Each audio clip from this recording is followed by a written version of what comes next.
Good morning. How you going? Hands up those who know anything about letterpress printing. Okay.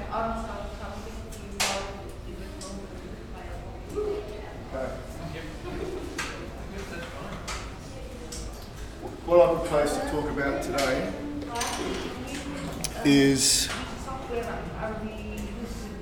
invention of movable type. You might have heard of Johann Gutenberg. Does that name ring a bell? Okay. Methods of making type then, when I started my apprenticeship, and today I dare say you're very familiar, or getting very familiar with the Adobe Creative Suite. And that's going to take about half of the 2 hours that I got allocated. And then I'm going to set this machine up here for letterpress printing and invite you all to take an impression on the machine, because that's what letterpress is about. You're getting a tactile result. I've got samples here for you to have a look at. It's used, I must admit, when I started my apprenticeship in 1970, I never thought I'd be making a living from it in 2017. Never thought. I started my apprenticeship in 1970, and by the third year of my apprenticeship, my trade had gone. Typesetting, using a line type machine that I'll show you here, had gone. It was being replaced by, they call it cold metal setting, but it was the beginning of an introduction of digital typesetting. So, hands up those in group 1, please. Right. We're printing your project next week. So the emphasis at the end of the class today or during the class today will please talk to me and answer so I can answer any questions to shape your project so that we can print it next week.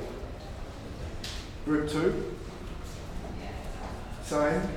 Next week we need to put your project to bed for printing on the 14th.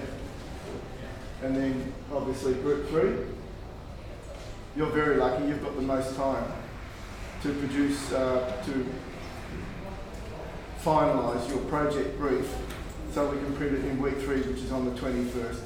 So I just wanted to be clear about this, that as far as possible today, we've got 4 hours press time on the 7th, the 14th and the 21st. So on the 7th, we've got to print group 1's work. 14th, group 2's, 21st, group 3's. So we've got to know, I've got to be able to have the paper, the ink, all the materials there, and it's got to be doable. I wanted you to be challenged with your project brief and have something that's saleable at the UC Design Market. So, how can I put it? You are the creative minds, you're the artists, I'm the artisan. You're the architects, I'm the builder. You come up with the ideas, I try and turn them into reality. Any questions, please, just through the day, stop me. I promise this is the slide with the most text. So I invite you to read that. Importantly, the research that I was doing into this was that he certainly was responsible for creating individual letters, whether they were wood, particularly metal, melting metal, making moulds and creating individual letters of type. He was by trade a goldsmith, so he brought that to letterpress. And even when I started my apprenticeship in 1970, we were melting lead to make type. He didn't create this. I think he created this, certainly that, and then he borrowed this idea. But what I like about this bloke is he borrowed things from different disciplines, like an old wine press, perhaps, or he noticed some people that were good at creating pigment or ink. So he brought that all together, some synergy here. And they said that was probably the single best invention of the second millennia.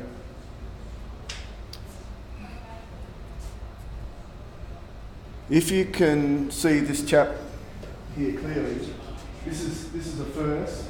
This is a pot where he's melting lead bellows, obviously. And he's got what looks like a pair of tongs, but he's holding a mould and pouring pretty dangerously some molten lead or tin or metal in to create one letter. Individual letters by hand. Use an alloy, as we'll talk about, lead, tin and antimony. How many people have got fillings in their mouth? The silver ones? Well, chances are you've got antimony in your mouth. The unique quality of antimony is that when it cools, it expands, unlike other metals. The beauty of that is if you have a fine, very small letter and you're forcing hot metal into the mould, when it cools you want it to go into the serifs, or every detail of that mould, so you've got an accurate letter.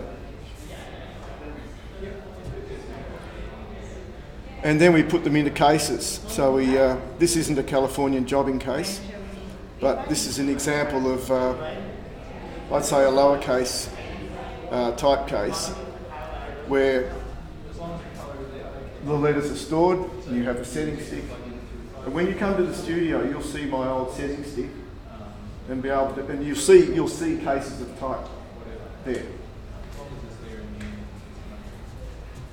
We won't be typesetting in this. I don't miss it at all. Okay, I found this clip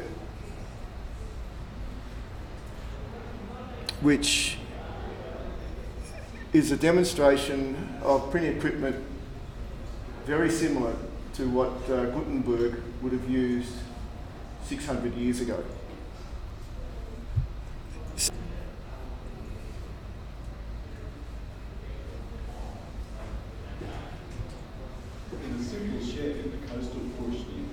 Southwest New South Wales is a collection of machines that changed the world. Can everyone see that? Okay. Lights off. 15 tonnes of hand-operated printing presses and their associated equipment. Thank you. Including these cabinets containing 8 tonnes of metal type. It's the kind of equipment that would be found in a typical printer's workshop. So there's a case of type, probably about 24 point.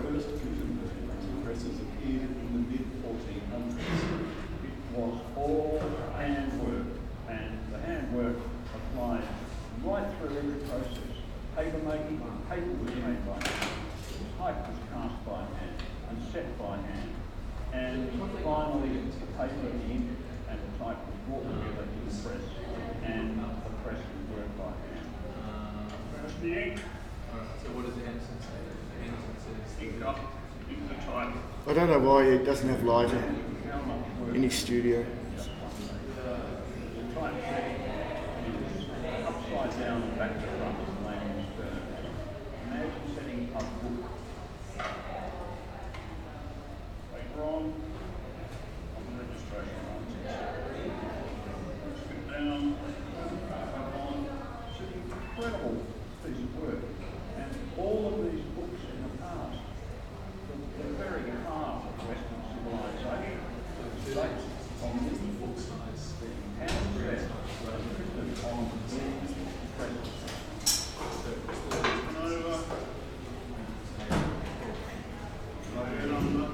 because not many people like you're out in the web, they're not probably going to share it on the website.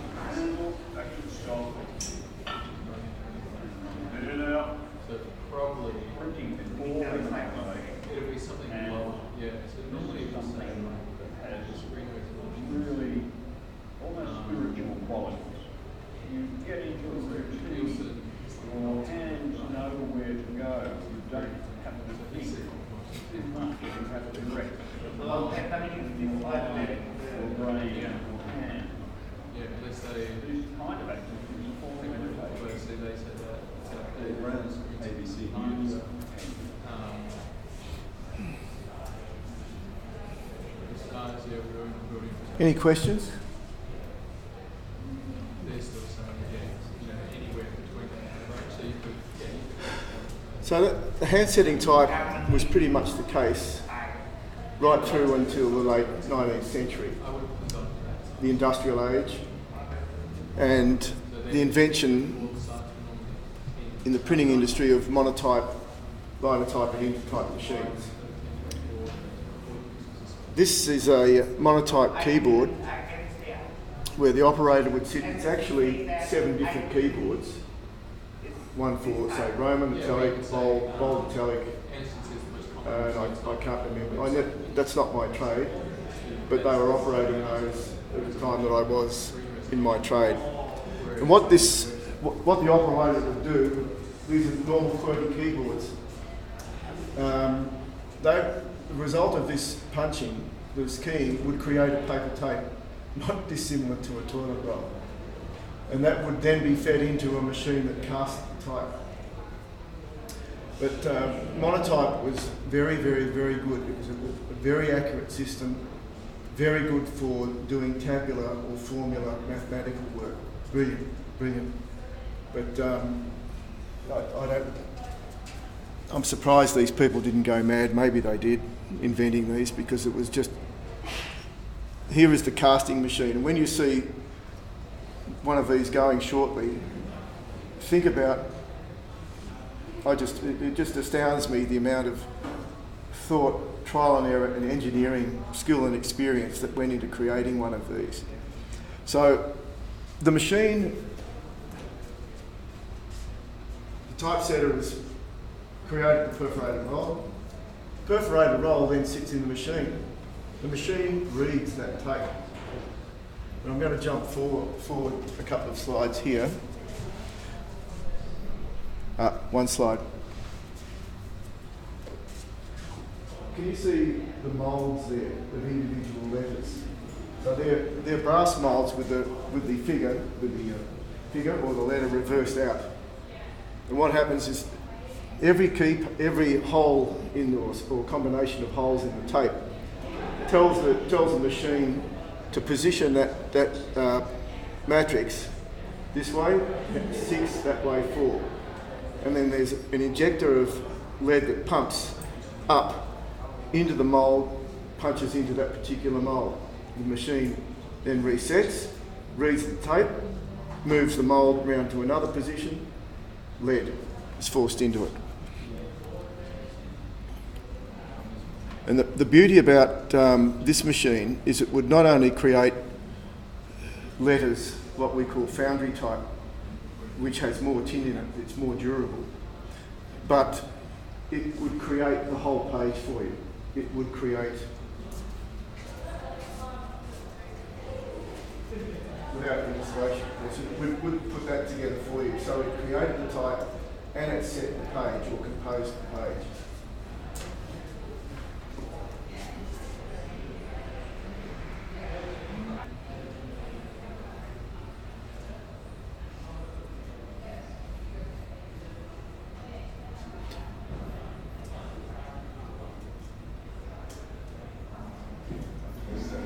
Sound isn't so good about his voice, but it gives you a good idea of the machine itself working.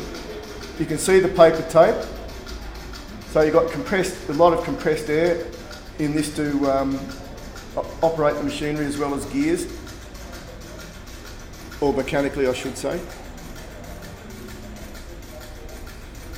Can you imagine designing and building one of those from scratch?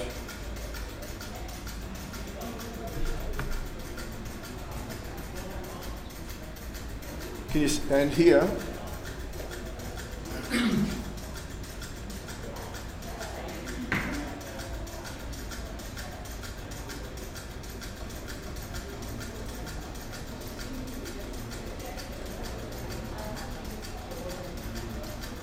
this is the type that has been set.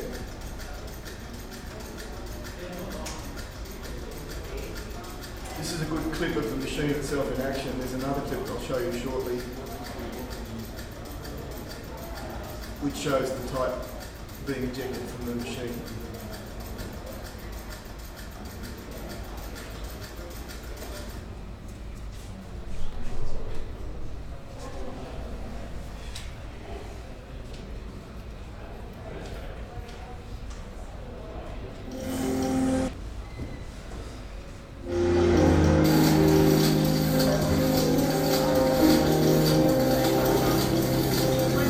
Is that too loud? So, letter by letter. It's punched out, then here comes a line. So imagine that matrix dancing around like this, being positioned over the mould.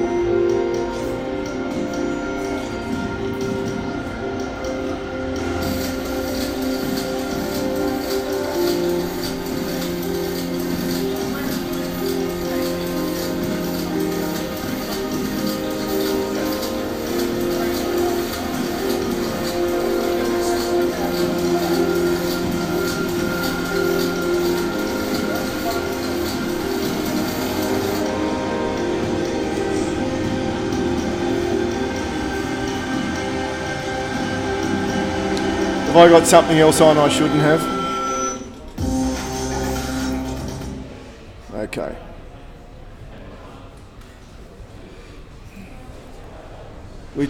We talked about this typecasting matrix for moulds. Now of course, from my point of view as a linotype operator, this is high technology compared to a monotype machine. The operator would sit here. You've got lowercase alphabet, uppercase alphabet, figures, sorts, in here, punctuation. And this machine would assemble letters as individual moulds, send them over to a different part of the machine where they would have molten lead pressed against them, and then cast a line of type, hence the name of the machine, line of type. And then the matrices would be returned up into the magazines to be used again. So instead of having a keyboard and then a separate casting machine, these were all done together.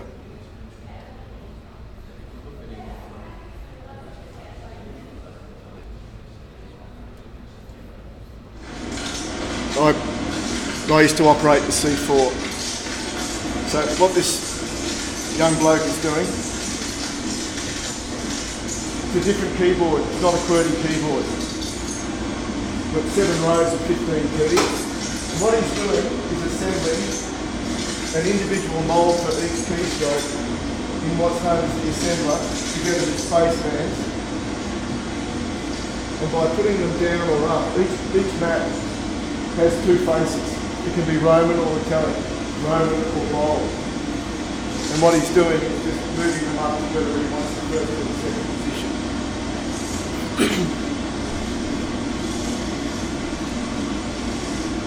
So each one of those on the other side, on its face, has the mould for the letter.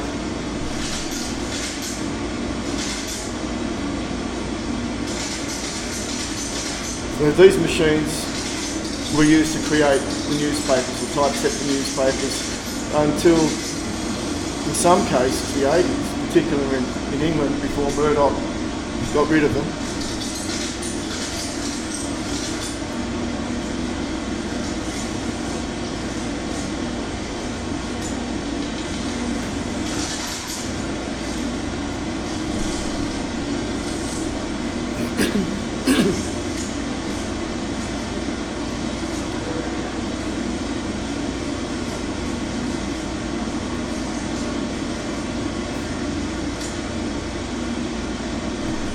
So those individual matrices would come down from the magazine, which unfortunately you can't see at the moment.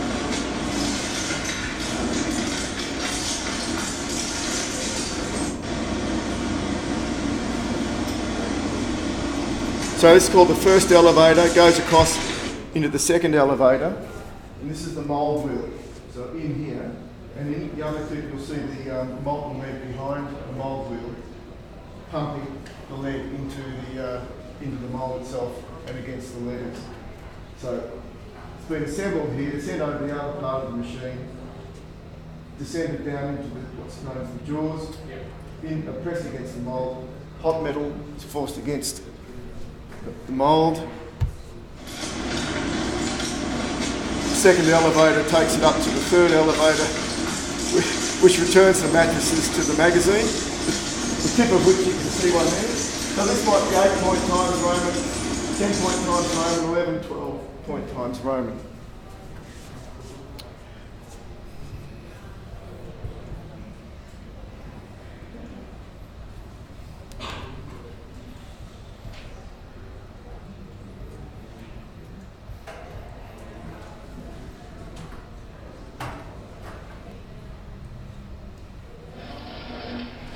This is a better shot.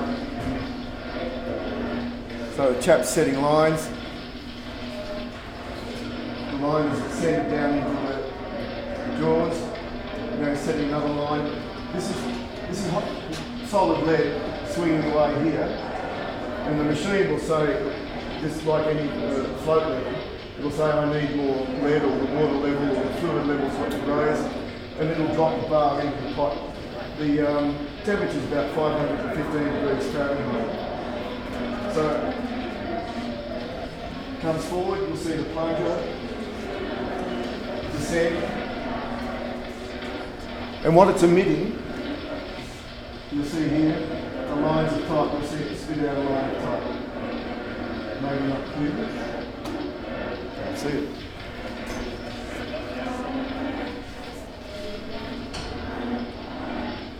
So I had one of these machines in the early 90s.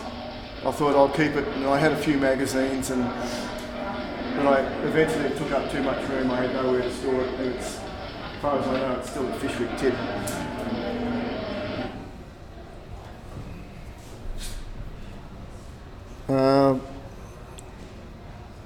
I'll just let this one go because I think you can see the lines of type a little bit clearer.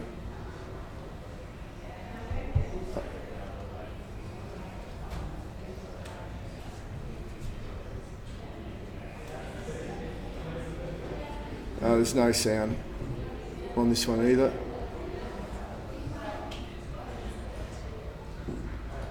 This bloke is so fiddly, and he even sets the quadder himself, which justifies the lines, justifies the type along us. Okay, there's the magazine.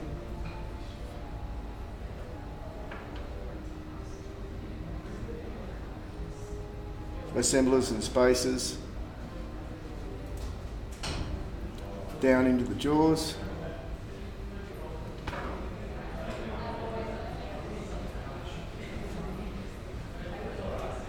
Lead comes in, mould wheel rotates, and then the machine ejects a line of type. And the mats are separated from the space bands and are distributed back into the magazine.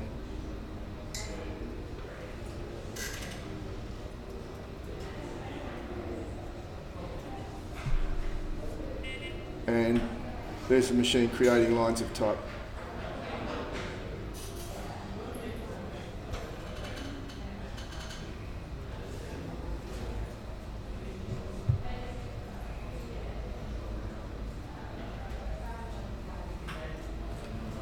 I'm just waiting to see if they actually take you around up to the top of the machine where you can see the mats being distributed back into the magazine.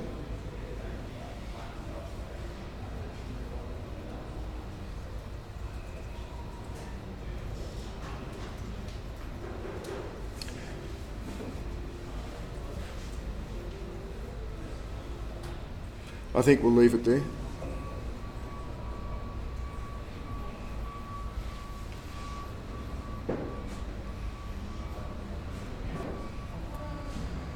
Okay, my story, 4-year apprenticeship starting in 1970. I started my time picking type from the case. You're the apprentice, so you're getting all the, how can I put it politely, unpleasant work to begin with. The joke is this is your 1st year apprenticeship, this is your 2nd year apprenticeship, this is your 3rd year apprenticeship. So hand setting type to begin with, and then moving on to learn liner type and intertype. So no computers, none, nothing. So if someone came in, your client came in and they said, oh, I'd like a business card, please. you'd sit down with them, you'd probably show them samples of something similar. But then you'd do a mock-up. You might draw. So you have to know your typefaces reasonably well, the difference between them. And there weren't the variety of typefaces that you have today. There was probably old style, transitional and modern typefaces. So we've got, you give the client 3 designs and then you typeset one for them to proof. Because this would take so much time, picking letters out of a case, or even using the hot metal machines to create the type. Whereas these days, how long would it take you to run up one of those? 20 minutes?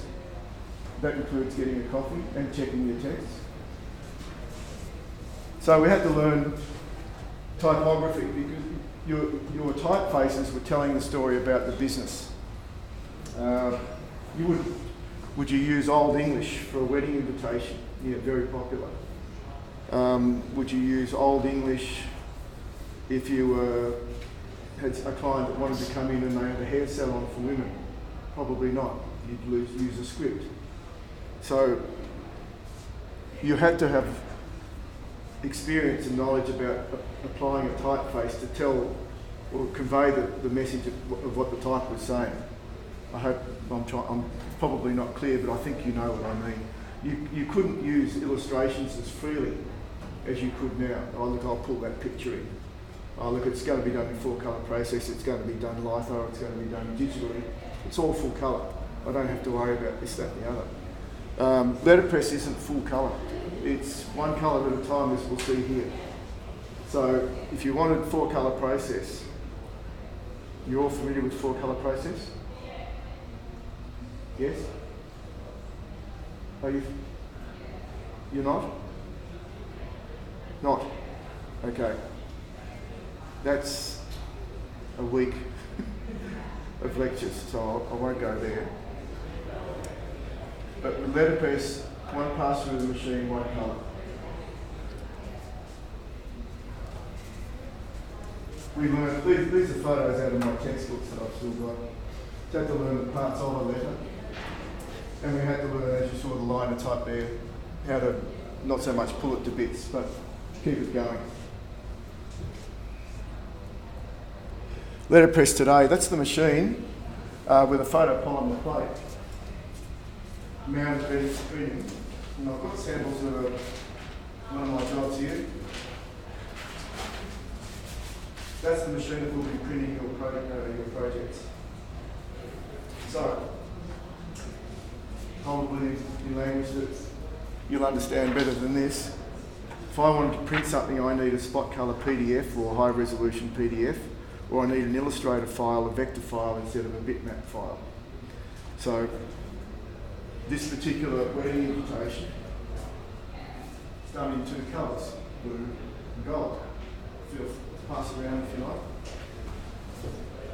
Because letterpress is about tactile. This is why it's so popular, I think, at the moment. The quality of the papers and the wide variety of papers that you can use. You can feel the quality of the work. It's handcrafted, and it's very different from, I'll just go get 50 copies from Vistaprint. So for the gold and the blue, the gold and the blue, I have to create a negative for the blue and a negative for the gold. So that's why they've got to be set up in spot colour in Illustrator. I've got a spot colour PDF. So each of those creates a piece of film for each colour, rather than CMYK, which would give me 4 pieces.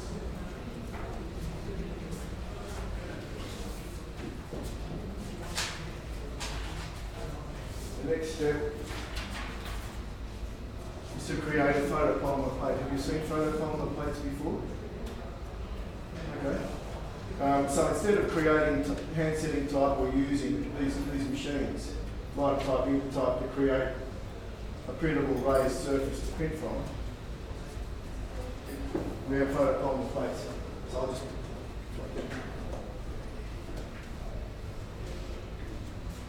that gives me a raised surface to print from. And type height is 0.918 of an inch. So this base I had made so that when you mount a photopolymer plate on it, it comes up to 0.918 of an inch.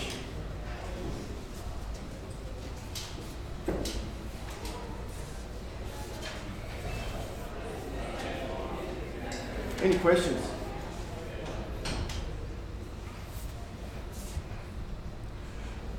If you are passionate or even have a passing interest in letterpress printing, I can't recommend this book high enough. It talks about letterpress, I think, more from your perspective than mine, because I've been around it for so many years. But if you can see, this is beautifully illustrated, or has examples that I think as designers would interest you. Thanks. Any questions? Okay, I'll just turn the light back on, and we're going to make ready this lovely little press here. And what I've done, this is called a form, F-O-R-M-E, which is half my business name. And what I've done is I've mounted a photopolymer plate on here. The business card's for Juliet Dudley. Do any of you know Juliet?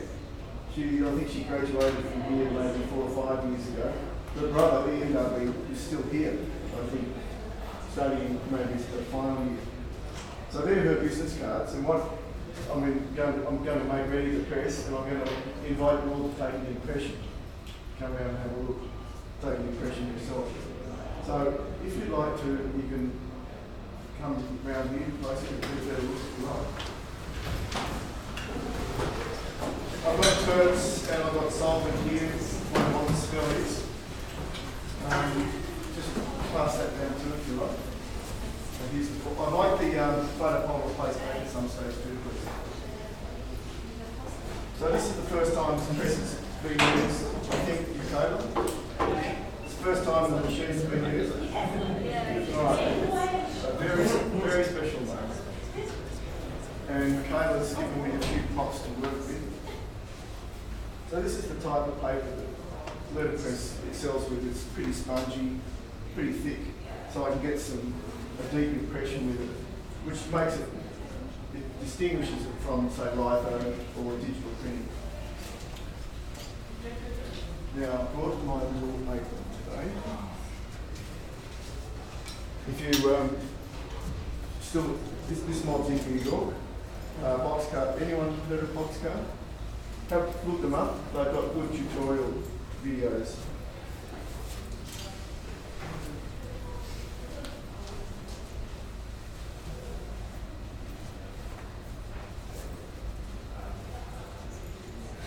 This is very similar to what I wore when I was an apprentice sitting tight. So, who's got the form? Oh, he's doing a lap. That's fine. Let it go around. So we're printing from a raised surface that's 0.918 of an inch high. Now I want to get some ink out. I hope everyone's happy with red. When you come to the studio, where's Project 1 people? Who's your team leader? Tim, okay. Congratulations.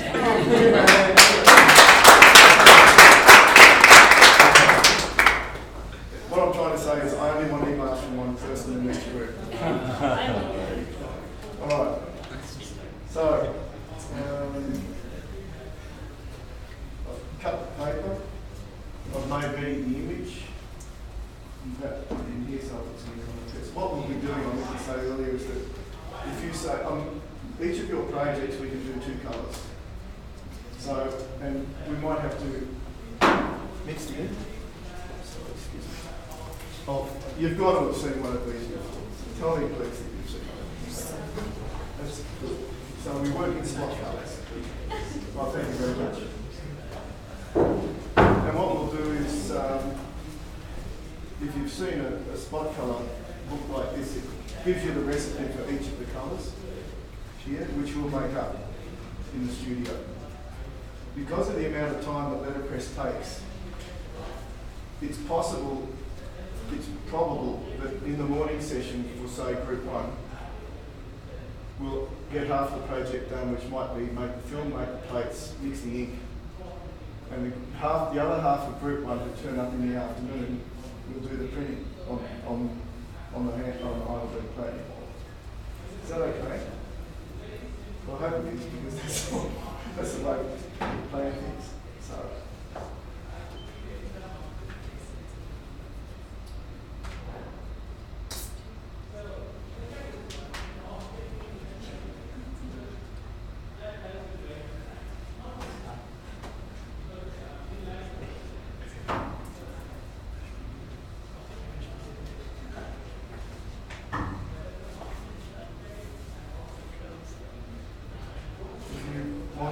Just ask any questions at any stage, please.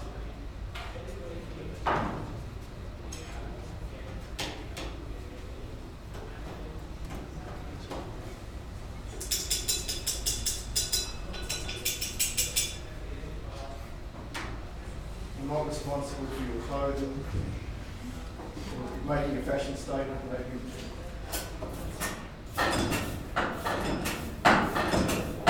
I've never used one of these before. I've got one that's considerably bigger, that's foot operated in the studio. We won't be using